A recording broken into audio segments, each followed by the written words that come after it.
besoin de foi. Mais l'appel est une école de confiance. Tu avances sans tout voir. Tu obéis sans tout saisir. Et dans ce processus, ton oreille spirituelle s'affine. Tu apprends à reconnaître sa voix. Tu t'attaches à sa présence, pas à la mission. Et c'est cela qu'il veut. Que tu le suives, pas que tu comprennes. Alors accepte de ne pas tout savoir. Marchez ensemble. Et sache que chaque pas d'obéissance révèle un nouveau niveau. L'appel n'est pas une destination. C'est un voyage. Et tant que tu restes en mouvement avec Dieu, tu es au bon endroit.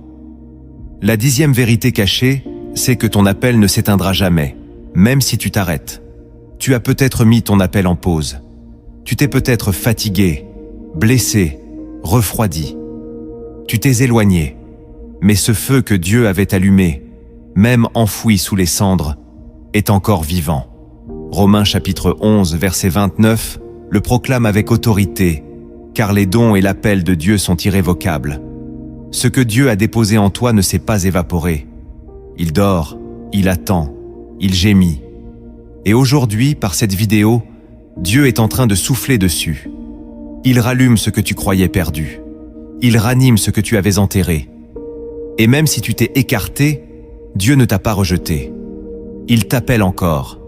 L'histoire n'est pas finie. Ce n'est pas parce que tu as échoué que c'est terminé.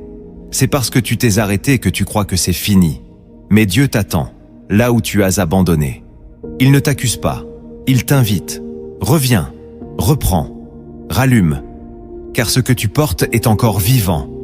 Et il suffit d'un pas pour que tout recommence. Dieu n'a pas changé d'avis. Et il ne changera pas. Maintenant que tu as entendu les fondements et les vérités cachées de ton appel, il est temps d'agir. Dieu ne veut pas que tu te contentes d'écouter. Il veut que tu te lèves, que tu avances, que tu entres dans une transformation réelle. Voici les actes spirituels concrets que tu dois poser pour vivre pleinement ce choix divin. Le premier acte que tu dois poser pour honorer le choix de Dieu, c'est de sanctifier ton quotidien. L'appel de Dieu ne commence pas dans les grandes missions visibles, mais dans la fidélité cachée. Tu ne peux pas marcher avec Dieu tout en entretenant une atmosphère de compromis.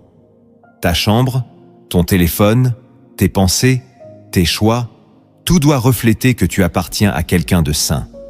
Hébreux chapitre 12, verset 14 est clair. Recherchez la paix avec tous et la sanctification, sans laquelle personne ne verra le Seigneur. Tu peux prier fort, jeûner longtemps, chanter haut. Si ton cœur flirte avec l'impureté,